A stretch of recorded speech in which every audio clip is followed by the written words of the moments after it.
Do you see the baby duck's face?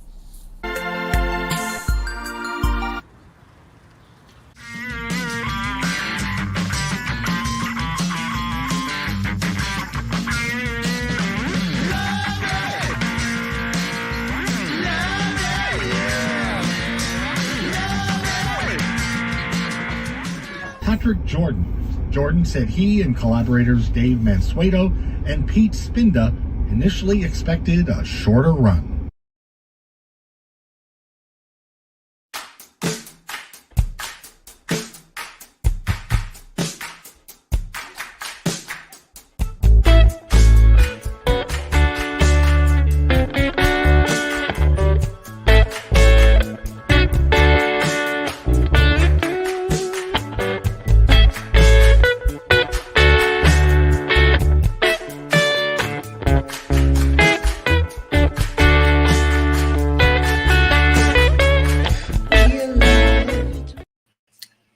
Hey, what's going on, everybody? That's right. We're still here. We're still doing this, but might not be for long because this is episode 187 of Alone Together Pittsburgh. We're streaming at you live from Pittsburgh, Pennsylvania. I believe this is week 62. Bam. 62? Is that Bang right? on. Spot on. Bang. Okay, great. I got it. All right. So week 62. We started this show to keep a sense of community. We're keeping it going right now. We can see the light at the end of the tunnel. There are dates set in place for us to kind of open up to full capacity, which is right around the time we said we were going to wrap this thing up. So we are in those days. That said, we still have people watching, and we still have some fantastic guests lined up for tonight. Natalie Bencivenga is doing 5 minutes with tonight with a fantastic guest because it's not Friday, as you guys know, but Bare Bones Productions is doing a show on this very platform that you guys should check out. It is called Tragedy, a Tragedy by Will Eno. It's going to be streaming at you live at 8 o'clock on Friday, Saturday, and Sunday of this week. Do not miss it. It's also going to go on demand a little bit after that, so you won't want to miss that. But before we talk about that anymore, ticking below me, that is our Venmo. It is at Together PGH. If you have the means to kick in a couple of bucks, we would greatly appreciate it. No dollar amount is too small, and no dollar amount is too big. $1 is fine, $3 is fine, $5, that's great. If you give 500 bucks or more, you get to be a guest on this show. If you give $100 right now, you can come on the show tonight. We'll send you the link. Anyway, there's the graphics for Tragedy, a Tragedy. Or spend your money here. This could be it too. It's a suggested donation scale that starts at $15 and goes up to 50. Go there, check it out. You can stream it. You can put it on your laptop. You can watch it how you watch this. You can send it up there. But before we get into this any further, I want you guys to know that we would not be doing the show if it were not for the pandemic, COVID-19. So I'm telling you right now, the COVID numbers in Allegheny County today were under 100. Okay, that was 93. Now, it was 166 yesterday and 164 the day before that. But today it's under 100. We'll see if there's any bounce back or if we're trending in the right direction. But it being under 100 makes me feel a lot better. Now, that said, you go back to last March, I was like, oh my God, we're at 50. What are we going to do? And then 6 months later, we were in the thousands. But we're in a better place right now. But continue to wear your mask when you go into places. The mask mandate is still in place until we get to 70% vaccinated. So here's something you can do. Go get the shot. Go get vaccinated. Dave, are you there? I am, but I'm looking at the other show at the moment. Look at the other show. Do that thing, because I was going to talk about John Travolta, but I can wait. Okay? Oh, wait, wait. You're talking about who? John Travolta? I am, if you let me. Hey, fucking stop! Will you not talking to me? Start talking to her! Yeah, right! That's right, folks. All you got to do is get the shot. Just go out and get the shot, okay? There's nothing more to it. Wear the mask when you need to. I know there's lax on the outdoor stuff when you're not going to be right on top of other people. Hello, Pepper. Hello, Pepper. Everybody just said hi to you, Pep. So she's very excited. She's full voice in it. She's loving the warm weather, and maybe she'll make an appearance tonight. Who knows? Stick around for that, because that's way better than me talking. I guarantee it. That said, it's going to be cool. Dave's bouncing back and forth from the other show, because we actually have a rehearsal on this platform for the show happening right now. And I know what you're thinking. How can the director be here? But these actors are so good. You're going to want to check it out. All right. If you haven't seen anything like this, we are using this platform. We have mastered it over the last 187 episodes. It is going to be ready. It is a dark comedy. You will laugh. Fantastic actors like David Whalen, Gabriel King, Maylou Barnum, Billy Jenkins, Dave Mansueto himself. That's what I'm saying. It's going to be hot, hot, hot. But that said, we still got a fantastic smoking hot show for you tonight. So it's Wednesday, but it could be Friday.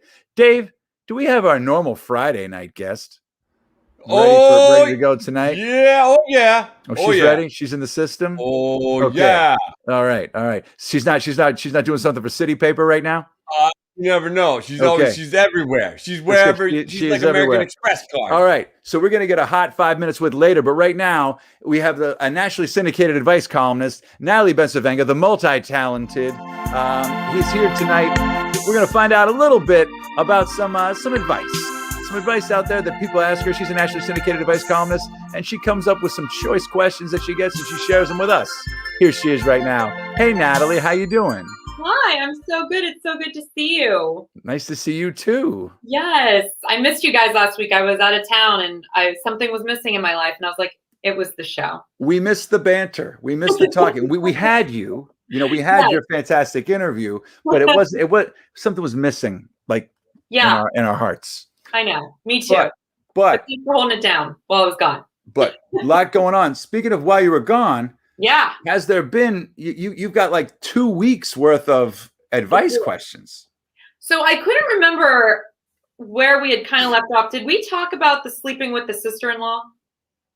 No. Okay. I think I might have remembered that one. I think you would have. Then let's start with that one. So I'll just give you the cliff notes on this one. So this one basically did you just give away the ending? Is that what happened? Did I tell you this? Did I tell you? Okay, all right, okay. So basically, because nobody wants a 12-inch pianist. You know, so just tell me the punchline of the joke before it goes. All right, go on. So this guy recently gets married.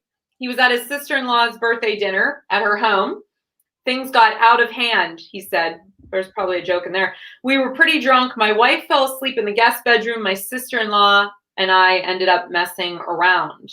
I hate myself for what I did. My sister-in-law is totally disgusted, and we both vowed to keep this secret, but now things are really uncomfortable.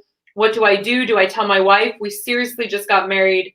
I know it will destroy her. I feel awful. I have no interest in her sister. I don't know what I was thinking. Like what? Like when I read this, I was like, oh shit. Like, what do you even say to this one? So he just gets married. Yes. He's at somebody's birthday party. Sister-in-law's birthday, yeah. And then he slept with his sister-in-law at her birthday party. That is what happened with his wife being in the other room. So he snuck out of the room. Yeah. And went over and did that. Yeah. That's not cool. I mean, no. That's wrong on some. That's not even like bad boy cool. That's just bad. That's just wrong. And I have to say, Donna. Okay. Donna said, "Take it to the grave." There are two schools of thought on this question because this had like so many, as you can imagine, so many comments, and people were either like, "Your marriage is over. Come clean. Own it," or "You must never speak of this again," and take it to the day you die. So you got old school and new school people is basically what's happening. So that's the millennial crowd and the non-millennial crowd is how you do it. So if this was your friend, what would you tell him to do if he came to you and said, "I slept with my sister-in-law"? What should I do? I'd say you're a sick maniac. And I don't even know about you. I don't know about you anymore. I thought I knew you, but I don't. Yeah, like I mean, honestly, how do you do it? Because it's been a few days, right? Yeah, exactly. It's like time has now passed. It's not one of those like she wakes up and walks in on you guys together and you're both hammered or something. Like, well, I thought it was you. I guess it was. You know, I was confused. You guys are so similar. Yeah. But you know, keep it in the family. I mean, I don't know these people. Yeah. I don't know. I don't know. I have no idea. I have no idea the advice that I would give. My advice was to tell her. Actually, my advice was go to a therapist first and work through how to tell her because what's up with the sister? Well, that's the other thing here. Like, what is that whole situation? What's that dynamic? What's that situation? And is this like one of those like, well, you slept with Bobby in high school and I'm getting you back now? Where is this coming from? So to Donna's point, this is his wife's sister that he slept with. So it's his sister-in-law. So yeah. So I said, the reason I said it's going to come out. That's because exactly. Eventually someone is going to crack. What if you're 10 years down the road and have 2 kids and then it comes out? Like now you've ruined everybody's. How old are these folks? I don't know. He said they just got married. So I mean, I don't know if that means that could be anything, Natalie. Yeah. That could be anything. Don't jump to conclusions. No, I agree. They could be like. It was her 70th birthday party. I Things mean, happen. we have you know no what I mean? way of knowing. Yeah.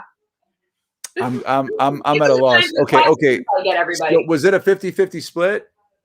I feel like more people were saying to tell than to not tell, but there was a fair amount that were saying to take it to the grave, basically. Yeah, I mean, I don't know. I would have to say to tell him. I would have to say tell her. You know what I mean? Yeah. Kind of a thing. I talked to the sister for a sec and be like, "Yo, what was going on?" Like, if he was cut, I don't know. I mean, was he blackout drunk? Even though that's still not an excuse. I just and like you got to kind of fess up to that. That's just messed up. Well, I just think it would eat at you, like over time. I mean, how could you go to every family? You're going to be at Christmas or whatever holidays you celebrate, I should say, all the birthdays, all the family gatherings. You're going to go to all of these things and just look at each other. What's the sister say? What's the sister think? He just said that the sister was, let me see, the sister was disgusted by what we did. And we vowed to keep it a secret. How long ago did this happen is another question here. That it's not clear. It sounds recent. It's last weekend. Okay, so it says last weekend. So it had been a week since before they emailed me. The longer they wait, well, the worse it's gonna get. Somebody made a really good comment in the comment section, and I hadn't thought of this. And they said secrets are intimate. Like even just having the secret is another way of like bonding to each other. When you have a secret. So it's like that's an interesting thing to think about too. Like, are you just setting this up? Like, what if this were to happen again? Like, oh, it will. Whew, I know, because now you've kind of set up this precedent. And Donna, I know Donna. I mean, Donna's all over this one. She's like, it's not only going to ruin the marriage, it's going to ruin the sister's relationship. I agree. Because then how does she have a relationship with her sister after this too? Oh my. I'm just glad. Tara says, like, ew. All right. Fair comment. Okay. All right. Yeah. I think we got to go on to number 2 here. Okay, that's fair. So let's see. What's the next one I wanted to? Okay, I think I'm going to share this one, which was from this week. So this one says, trying to win over your fiance's ex. My fiance's ex-wife will not acknowledge me. I've been with him for over 4 years, and most likely we will be getting married soon. We were waiting until things eased up with the pandemic to make plans, and she literally won't say hello to me whenever I see her, but I often see her because they share custody of their 2 daughters. I think it irritates her that the girls like me and that we get along so well.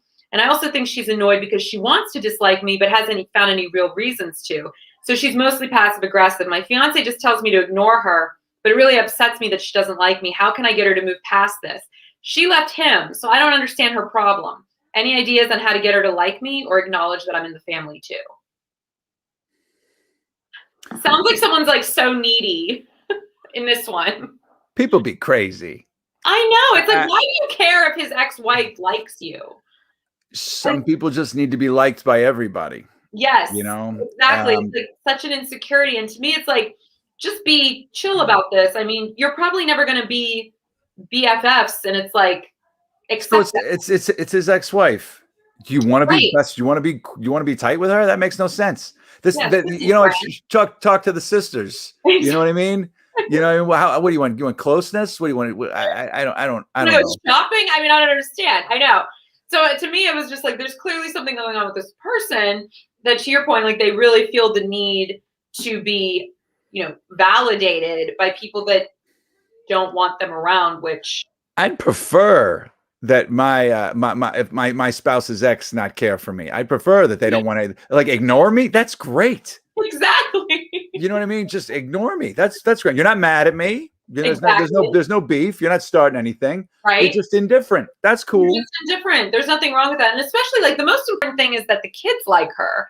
The kids get along with her. That's all that really matters, because you just don't want tension with your soon-to-be stepdaughters. So as long as they like you, that's where I'm at. But I mean, some people, like I said, they need to be like, I don't know why that's the person that you would want to like, that you want to be liked by.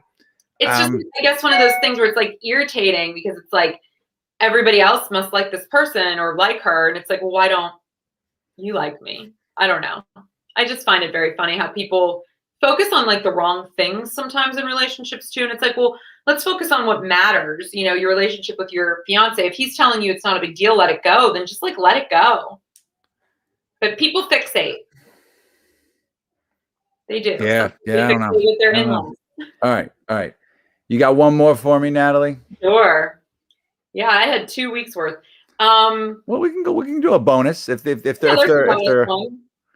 So this one, did we talk? I don't think we did this one from last week because we wouldn't have about the.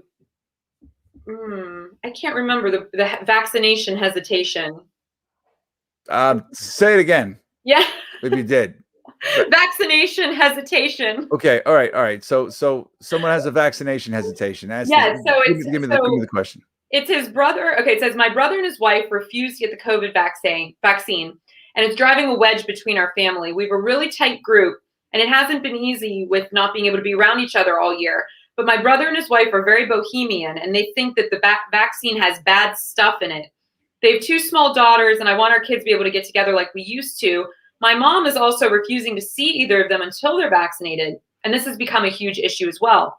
I find it really irresponsible that for her sake, they still are refusing. But I love my brother and his wife, and I really do miss being with them. I know they're a bit out there, but they're funny, sweet, and loving people. How do I convince them that the vaccine is safe? We've all had it in my family. Shouldn't the proof be in the pudding? Yeah. Hey, Dave, what does John Travolta say? Hey, don't touch my hair. Don't touch my hair. All right. Hey. Never mind. I thought that would be like timely. So anyway, you get the point here. Yeah, what I think is. Yeah, I am if you let me. Hey, shut the fucking stop. When you start talking to me, start talking to her. Yeah, right. I'm just joking. All right, I'm joking. But like, here's the thing.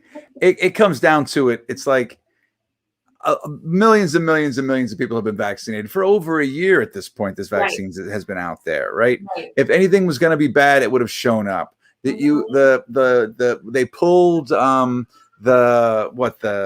Johnson and Johnson because 6 people had blood clots, which was the average that would have happened anyway. About that, right? There's more side effects to just about anything than this right now. It's kind of like this little miracle. They're bohemian, right? I mean, they think there's bad stuff in it. Do they eat chicken McNuggets?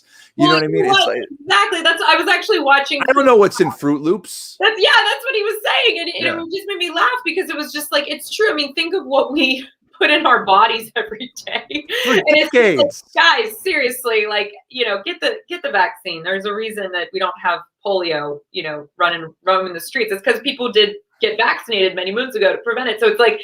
To me, I shake my head, Patrick, because we're so not close to this being over in a way that it could be, just because there's still so much misinformation being spread. And every week I do this show on my Instagram with Dr. Natalie Bencivenga, who's she's fantastic. She's awesome. And we literally talked about this today, just about the CDC and the mask mandates being sort of lifted so quickly and how there's just still so much confusion just with getting vaccinated that now it's even more of a chaotic mess. And I just wish more people would see the value in just getting vaccinated because the thing was everybody fought about wearing a mask and didn't want to wear a mask. You got friggin' Ricky Schroeder accosting a guy just making a living at working at the door at Costco. Yes. Like just screaming, saying, "This isn't American. I'm calling for a boycott," because he's just following the standard in the state of California. And that's his job. People are still doing that bull crap.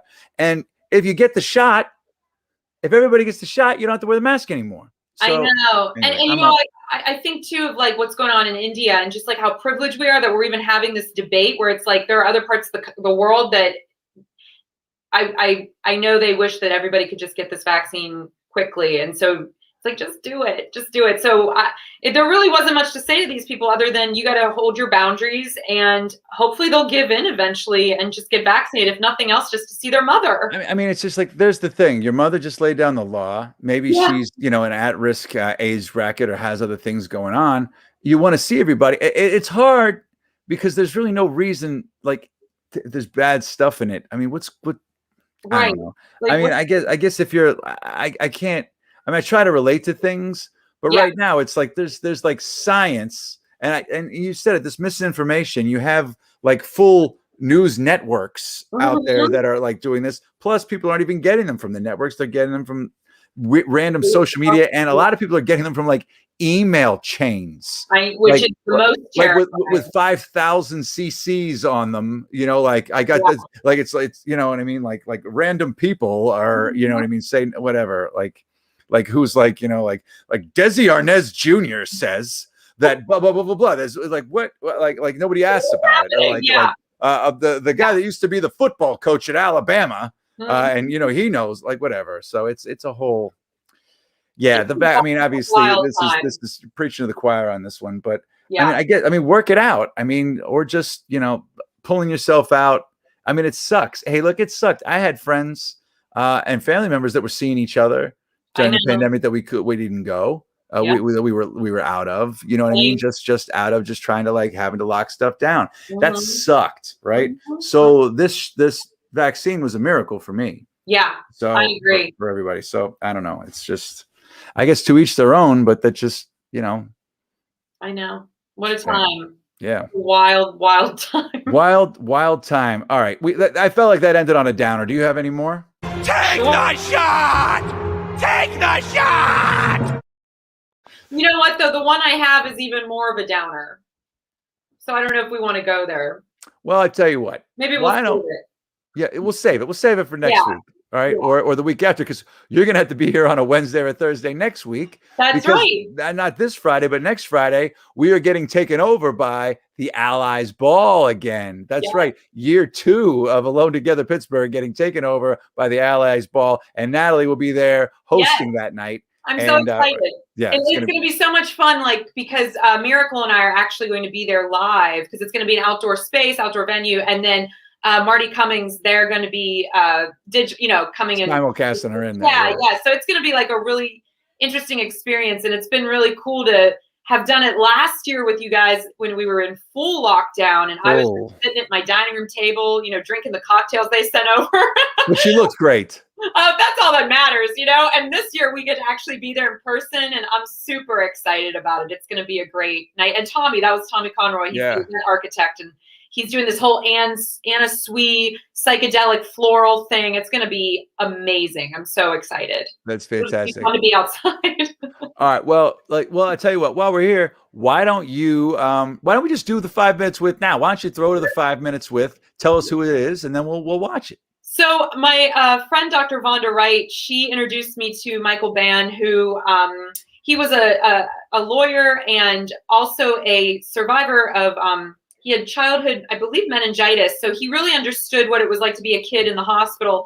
And then fast forward a few years ago, he was diagnosed with a brain tumor, and it has since returned. So he's been back in the thick of the experience with the hospital. So he wrote a children's book while he was going through his experience to help other children learn how to cope in the world of hospitals. He's such a wonderful guy. I'm so excited for everyone to get to know him through 5 minutes with, and hopefully pick up his book as well and support his endeavor. He's trying to get it into as many hospitals around the country as possible. So he's awesome. I can't wait for everybody to watch it.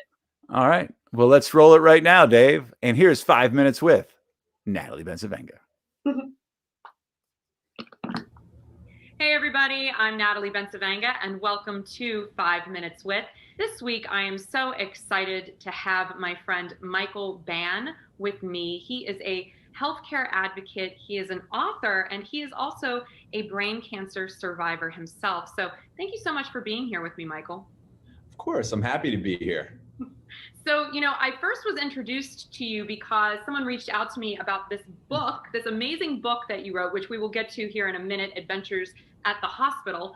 But I wanted to know the context of why you decided to write this book. And it really goes back to your own personal journey with cancer and with your diagnosis. So would you like to share a little bit about that with everyone?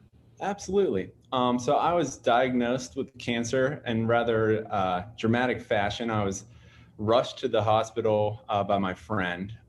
They thought I was having a stroke. Within 30 minutes, we found out that there's probably a growth in my brain. After a biopsy, they found it was a malignant tumor. Got a craniotomy, which is an awake craniotomy, which means I was awake while they were cutting out the tumor in my brain and giving a thumbs up like I'm still here and I can still talk.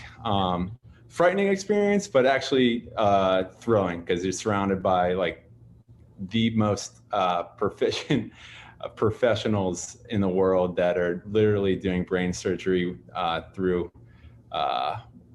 robots, which is kind of frightening, but also cool. I wouldn't recommend the experience. I wouldn't wish it on my worst enemy, but it was really rewarding. I have many new friends and support staff as a result. I kind of have time to reflect on my experience when I was a child. I had bacterial meningitis when I was 2. And what could have been a very frightening experience was a very positive experience. I don't remember a lot of what happened. I just remember being in the hospital and just feeling the warmth of these strangers that cared for me. And the nurses, the doctors, all the support staff were wonderful people. And it was kind of like a marquee moment in my life, because from that on, I have an inherent trust for other people, which is good or bad. But I've found that it's genuinely good for me, because when I was back in the hospital, I trusted my support staff, and they did a phenomenal job. And to this day, I'm in communication with my neurosurgeon, my neuro-oncologist, and every once in a while, my radiation oncologist. So it's been fun. What was that experience like the day that you found out what was really going on? Because you and I had talked prior to this, and you had shared with me that you had been having some symptoms, you'd been having a lot of issues, and it was kind of driving you a little crazy because you didn't know what was wrong with you. So what was it like actually finding out that you had a malignant tumor? Well, the day, let me rewind a week before. I quit my job the week before, and my boss actually told me, because I was having an issue and I just couldn't work it out, and I figured I don't want to be the weakest member on the team. I'm just going to resign. And she said, no, we're going to work this out. And I was like, why? It's one of those moments where you're at your lowest point. And sure enough, she stuck with me. And a week later, I was diagnosed with a tumor. And I mean, I'm forever thankful for her, but it kind of renewed my sense in humanity, like when I was a kid. So to that end, to go back to your question, I don't know. I think I was excited. I was just happy that the people that I felt that I was letting down, actually, there was a reason. So the doctors at the time were a little taken aback that I was smiling. They're like, okay, this must be the tumor. But I was like, no, I knew there was something wrong, and I felt it. And it was a great day for me, but it's a terrible day for my family, because that was, I was 32 at the time, and I seemed to be, full of vim and vigor in life, and it was a crushing blow for them. I know for my mom and my fiance, or my soon-to-be fiance, that it was a lot to grasp. So, yeah, it was a memorable day, a good day for me, not so good for my family, but it was a bad day for the tumor too, because it meant I was going to work and I was going to get it out. That's right. And, you know, that leads us to the fact that while you were going through treatment, you know, you decided you were going to do this, which is kind of an incredible thing to do while dealing with so much, you know, personal trauma and a lot to take in. And you thought, no, I'm going to spin this and do something that could be of support to others, which I think is amazing. And so this book, Adventures at the Hospital, that you wrote and that was illustrated by your friend Walter, Shelley. Shelley, thank you. I'm Italian. I feel bad. I should have known how to pronounce that. It's Argentinian. Okay. Yeah. Oh, okay. See, there you go. So it's a beautifully illustrated book. I recommend that everybody that gets to see it checks it out. And talk a little bit about, was this cathartic for you as much as it was to help children with the scariness, so to speak, of the hospital, but did it help you as well? Yes. It helped me twofold. It was physical and mental rehabilitation because I was always I deemed myself a creative person, and kind of going through the physical therapy and then some of the occupational therapy, I didn't know right from left. So I started doing little ditties and then little tales for my niece. And it was cathartic in that, you know, I felt like I still had a little bit of me inside of me because I was always creative. But then it's also catharsis in that I was a little kid grown up now, because when I was 2, I was in the hospital, and while I do remember the Fisher-Price garage that I loved, I don't remember reading a lot of children's hospital books that were garnered or geared toward kids in the hospital. So it's something that I was kind of immediately rang a bell, and I contacted Walter because my hand wasn't wasn't ready for drawing, and it still isn't. Not that I think my chicken scratch proves that I'm never going to be a illustrator, but it was a great form of catharsis working with Walter, and then kind of sketching out something that I can see in children's hospitals and doctors' offices for kids. So, sorry, go ahead. Yeah. Oh, no. I was just going to say, I think it's lovely what you created with Walter, and I keep showing the cover because it's so charming, but I just want to show, you know, one of the inside pages that I just loved, the diversity of people and all of the beautiful colors. I think it's beautiful and so important to, I think, give, because I think that helps us when we are struggling with our own ideas and our own issues. And as we wrap up this 5 minutes with, I just wanted to get a final thought from you. I didn't ask you this question in our pre-interview, so I'm kind of springing it on you, but, you know, what have you learned about life, and what have you learned about the concept of death since going through this experience? Well, so that's something I grappled with right after I got diagnosed, because I didn't know how to tell my family and how to communicate to them. So I actually went to and I didn't go looking for answers, but I kind of found an answer. I went on a Buddhist retreat with a dear friend of mine, and there was a Buddhist monk there. He was 90 years old, and I mean, it was a little cliche, but I almost asked him, you know, what's the meaning of life? Because I see all this suffering and stress in my family and friends, and there's obviously other people out there that are struggling. So I asked this with the idea of like, okay, this guy's, not only is he 90, but he's pondered great things to ponder, and he's thought great things to think.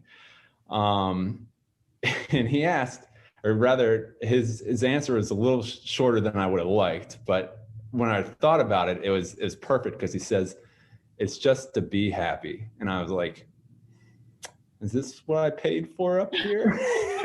Not that I paid for him, but then I thought about it, and I was like, I can only be happy because me being happy helps my loved ones be happy, and being happy for my loved ones helps them be happy for me. And it's I don't know if it's cheesy, but it's worked for me since that meeting with the 90-year-old Buddhist monk. So I think with that, is you just got to be happy. And when other people's see you happy, it kind of radiates with them and resonates with them. So those would be my 2 cents.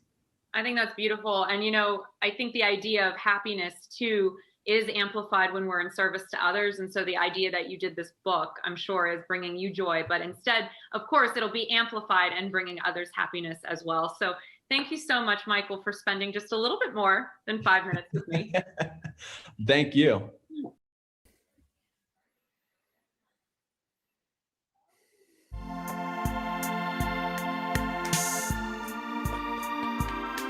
Awesome.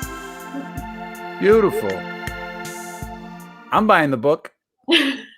Yeah, it was, it just really touched me. We had such a good conversation after we got off the call, and we were both just a little teared up. And I said, "Oh, this could have been my Oprah moment had you done this on camera." Oh my gosh, that's right. We were cracking up. No, he's such a wonderful person, such a beautiful spirit, and I just loved his answer. Just to be happy and to amplify that with what you bring to other people. So I was really glad that I could share his story just a little bit with everybody. That's fantastic. Thank you for that. Now, changing gears a little bit. Dave, do you have a poll? Ladies and gentlemen, you didn't think you were going to get out of this without a jag-off. Here's your jag-off poll happening right now. This one's a lightning round. Ice cream, yes or no? Ice cream, yes or no? Ice cream, yes or no? Eat it or don't. Get your votes in there, folks. Ice cream, yes or no? That even counts with the lactose-free ice cream for my lactose intolerant friends and family. And there's vegan ice cream out there too for my friends as well that are on the vegan tip.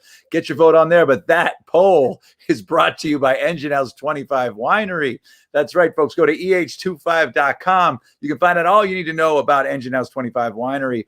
You can also find out that they are still doing free delivery while this pandemic is still going on. There's not a lot of time left on that. They're still doing free delivery to your door. And if you tell them you found out about it from Alone Together Pittsburgh, you get $5 off per bottle of wine. It doesn't matter which kind of wine that you choose. They've got reds, they've got whites. The grapes come from everywhere from Napa to Chile and everywhere in between. These aren't no Mon grapes. These aren't Mon River Valley grapes. These are fancy grapes. These are for cake eaters and people who like to drink wine. So anyway, get on that right there. Tell them we sent you. Get $5 off per bottle. While you're going on there, we just talking about ice cream. I want to tell you a little bit about Farm to Table. Okay, Farm to Table of PA, another sponsor on the show, on our show. Usually every Wednesday we have a different farmer or Erin Hart herself on. Things got the wires got a little crossed today. Wasn't able to happen, but I will tell you, if you go to farmtotablepa.com, you can find out everything you need to know about buying fresh and buying local. You can find out how you can still get some CSAs that aren't sold out yet. You can find out where the farmers markets are. You can find out the farmers hubs, like the marketplace at Emerald Valley. You can find them. They will deliver it to your door. The best of the best. You cannot go wrong. Also, Doug Oster, a favorite of this show, does a free conversation Q&A lecture every Thursday, 4 o'clock. You can register for it right now. If you go to that website, if you have some kids, summer's coming. If you're looking for somebody, they have $1,000 grants for kids to learn and go and work on farms, get things going, like summer workshops, all that kind of stuff. You cannot go wrong. Buy fresh, buy local. And this Wednesday, we will have another Buy Fresh, Buy Local segment on the show. Hey, Dave, how are things going on? Is anything happening on the old on the poll? Has people been kicking in on that?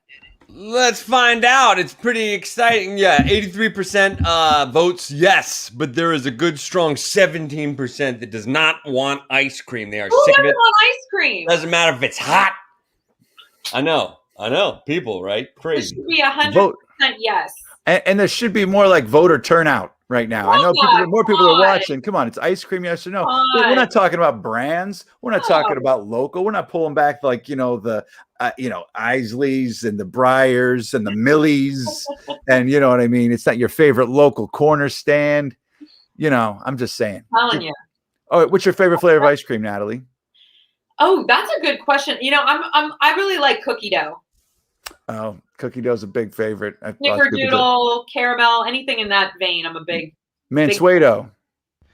I like peppermint flavor with the chips in there. You know what I mean? The chocolate chips. There we go. Peppermint ice cream chip man thing. Peppermint chocolate chip. There you go. That's the name of it. Fantastic. That's a good choice. I don't know what my favorite flavor is. It Stop. changes. I swear to you, it changes. It's like it's literally I'm in the mood. I love lots of ice cream. Well, what's your least favorite then, huh? There you go. What do you I don't like stuff that's too perfumey. You're not into like the floral experience. I'm not. I like it. You know, what I mean, but I don't want a lot of it. Like fresh rose ice cream. What would you do? Would you be turned off by that concept? I would not be turned off by that. I've had a fresh rose ice cream and it was good. There's just some. You just said which my least favorite. I love them all. Okay. My favorite used to be like Rocky Road. Okay. I was very into Rocky Road, and then I am not a coffee drinker. Right. I don't drink coffee. I don't usually do caffeine at all. And I love coffee ice cream, and especially Millie's has that Vietnamese coffee ice cream. I don't know what the deal is with it, but it's just so good. It's like it's disappointing if I don't get it, but even though they have everything else that's good there. Millie's you wouldn't want any of that Ben and Jerry's Ben's midday breath ice cream, right? Is that the that would be my least favorite. I tell you what, right there, that would definitely be butter pecan is awesome. Literally, you could list off so many flavors of ice cream, and I'm not gonna have an issue. I think they're all great. Do you ever go to that little food truck in Aspinwall called Farmer and Baker? It's right along the river. Yeah. No. They're start doing oat milk soft serve next weekend. So you will see me eating all of the ice cream. We'll see a lot of you. Exactly. You'll go grow. Just be more to love, guys. It's just more to love. It's just oat milk. Sorry. So anyway, so that's good. All right. So this is good. We got butter pecan in there. I don't know what else. I don't know what else other kind of ice creams there are. Dave, are you cool to come on camera? I want to ask you some questions. If you can't, that's cool. You can be the voice. You're not even there. Oh my Lord, he's left. He went back to the other rehearsal. Can we talk a little bit about this show tomorrow? Sure. Let's do that. It's Friday, Saturday, Sunday. It's live for 3 days. Which is so exciting. So are you in it? No, I'm not in it. I'm directing it. Oh, you're directing it. I'm directing it. You left that little tidbit out earlier. Okay, yeah, I am directing. You buried the lead here, you know? Okay, I'm sorry. I'm directing. That is definitely not the lead. The cast is the lead. Dave Mansueto, Dave Whalen, Gabe King, Maylou Barnum, and Billy Jenkins. Recently retired from the Marines, Billy Jenkins. Wow. Literally last Saturday, he retired after multiple decades in the Marines. But so what can people expect? You said it's kind of a dark comedy. It's a dark comedy. So basically, in a nutshell, I mean, it says it on the site there, but like it's a newscast that's kind of trying to hold it together on what may or may not be the last night on Earth, the last night in existence. We don't know if the sun is going to come back. That feels very timely considering as darkness falls.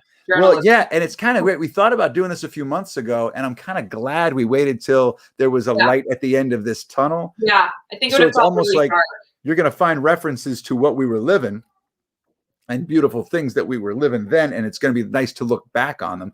But the show's almost 20 years old. I was going to ask you, so is this a new production, or is this not as new as we would think? It's not as new as the play it's written as a stage play. But I just thought that it lent itself to the streaming platform, because I've seen a lot of plays and it's not the same, you know what I mean? But another thing that I realized when we were doing this show for so long, like when we had like a recorded band versus an artist playing live, it was just something more like engaging when you knew like John Gresh was playing piano versus somebody sent us a video of their band playing through 2 years ago. You know what I mean? Like kind of a thing there. So you know it's in the moment. There's some kind of connection there. So to be able to pull it off, and you know, Dave Mansueto's a wizard. Well, we know that. And an all-around Renaissance man. So he's pulling wizard moves, but he's also one of the actors in the show. So I'm really excited for this. You'll get to see Dave on camera. Yes. Right. Not hiding in the wings. So when you're doing a production virtually, was it what you thought it would be like when you're producing it and rehearsing it? Does it for you, is it satisfying as a director, as an actor, even though you're not with an audience? Well, here's the deal. I don't know yet. So this is sort of like Because the first time that you're this doing is the first time we've ever done it. I have shied away so from it. exciting. I've done public readings and Right. readings Okay. during the pandemic, and we've done like the reunion shows, but it was more like a talk show format from Right, basically right. what we've been doing on Alone Together. So I don't know, but what's interesting that I'm finding is the rehearsal process still feels like a rehearsal process, but I'm sitting literally right here. It's just Alone Together. Patrick. It's just alone. I never get up from this spot. It's Alone Together all over again. Eat there. Eileen brings you your food. You don't need to move. You're glued to the couch, basically. I am glued to this couch for sure. It's crazy. So, but that's it. So, I mean, I'm still sitting here giving notes. It's different for me as a director because I like a lot of times I'll just get up on stage and I'll move around and I'll kind of like think of some stuff. But right now there's really no moving. So the blocking has to be tiny because the actors are now learning to shift from acting for the stage to being on camera. Do you enjoy acting or directing more? Ooh, I don't know. I like them both. I think acting's probably my biggest passion, but like it takes a toll. And I don't know if I really like have the time right now for said toll. Oh my God, here it is again. Another 5 minutes with. We just slipped right into it. Sorry, everybody. No, it's okay. It's okay. We're going fast here. This is the way I was going to wrap things up, but we got time. But yeah, it's. Well, I just have one more question though. It's interesting. Yeah, I would say I love doing both. It depends on the project. So I've always been fascinated. Like I dabbled a little bit in acting when I was a kid and when I was in high school and college, and I thought it was so much fun. But the thing I was always so impressed with, and I'm curious what your sort of process is how do you memorize your lines? Because I feel like all actors have their own way of doing it. So what was your process? My process, now I haven't acted in a play since 2019. It's been a minute. Yeah, well, the pandemic kind of helped. Well, hello, yeah. Yeah, but just pretty much for anything for me, it's a process. There's like it's a nonstop thing, right? So I will read it and read it and read it out loud. Sometimes if it's a tough monologue or whatever, I will write it out several thousand times. I record my lines, listen to them on headset. Sometimes like if I'm falling asleep, I'll just put that on and just listen to them, try to get as much in as I can, listen to them in the car, that kind of thing. A lot of ways to help memorizing is in rehearsal. When you learn the blocking, it's like you can kind of hang your hat on, you say this line when you move here. So it's like a whole massive thing, which is tricky right now for the actors that are in Tragedy of Tragedy, because there is no blocking. You know what I mean? Everybody's still, because it's a newscast, right? Such a clever idea though to do that for this, you know? Yeah, so it worked out. Gabe King, who's one of the actors in the show, he was like, he's been it's his favorite play. And he's been talking to me about this for years. And I'm like, I don't know. He's like, Tragedy of Tragedy would fit really well on this online platform.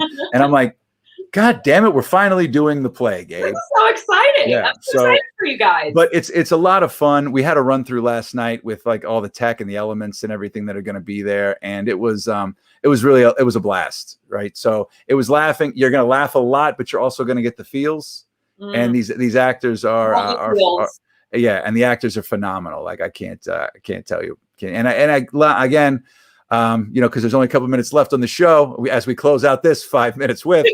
I could not do it without Dave Mansueto. We couldn't do anything without Dave Mansueto. Pretty much he's become my whoopee. I mean, he's my blanket that I can't put down. He's basically what it is. He is the all around the Renaissance man, like I said before. So he's probably not here right now, and he probably hasn't started running the closing credits because he's fixing someone's tech on the other network. We get to do this beautiful sentiment of the whoopiness. The whoopee cushion. The whoopee cushion. That's great. I actually got videos. I should send it to you. Pepper. I got Pepper a whoopee cushion. My father, for my birthday, gave me a card with a little baby whoopee cushion in it. Those are the best. Pepper loved it so much it popped. So I had to buy her. I bought her like a plethora of whoopee cushions now, and she's got a whole like routine that she does. She's not 3 yet, but she's definitely my daughter. I love it. All right. Well, cool. Well, Natalie, thank you so much for doing 2 5 minutes with. This was the Natalie Bencivenga Rock Block tonight. This is it. All right. So thank you. And you can get into Natalie at Natalie's advice at asknatalieadvice@gmail.com and find out all our social networks are in the test feed right there. Thank you so much. We will see you Wednesday or Thursday, whichever works for you for next week. And I can't wait either. Thank you so much, Natalie. Everybody at home, we're going to be back tomorrow night, 8 o'clock. Kate Romaine's going to be here. And I think Dave Bracey is going to be here talking about some local brews and giving us some updates on the Barrel and Flow Fest. It's going to be a good time again to be had by all. We'll have another poll that's a really that will tear it up. Dave, what was the final on this poll? People like ice cream, apparently. I would hope. Sounds good to me. All right, folks, stay safe. Go get vaccinated. If somebody needs a ride, there are companies that'll do that for you. Keep wearing the mask. Keep washing your hands. Keep social distancing. We're almost through this, folks. Let's not trip on the goal line. Thank you all very much. We are back tomorrow night, 8 o'clock. Take care, everybody. Oh, also, Tragedy of Tragedy. You can get your tickets now. It's live for 3 nights, then it streams on demand for another 5 days. Thank you, folks. We got to get to. We're going to. Dave and I are going to rehearsal right now. Roll it, Dave.